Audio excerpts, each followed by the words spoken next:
Бүгд найрамдах Солонгос улсын ерөнхий прокурорын газар эрүүгийн цагдаа албаны хар тамхитай тэмцэх газартай хамтран Мансуур улах цэцлэгц нөлөөт бодистой холбоотой гэмт хэрэгтэй тэмцэх чадварыг сайжруулах 2017 төслийг хэрэгжүүлж тассан.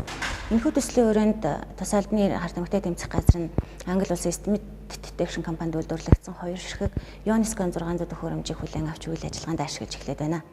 Энэхүү төхөөрөмж нь дэсвэр дэлбэрэх бодис, хар тамхи мансууруулах бодисыг наривчлан илрүүлдэг хамгийн сүүлийн дэвшигтэл технологи.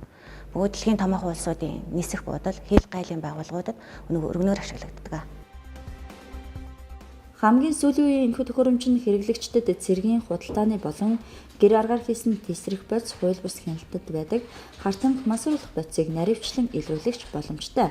Бага хуврын хөнгөн жинтэй зөөвлөхөд хэлбэр бүрэн ажиллагааны үед болон цахилгааны гол их усүр буйдж ажиллах боломжгүй батарейтай юм а. 50,000 удаа дээжийг таниулах боломжтой автомат тохируулгатай дууд тохиол бүхий бодис илрүүлэгчдэрээ онцлогтой.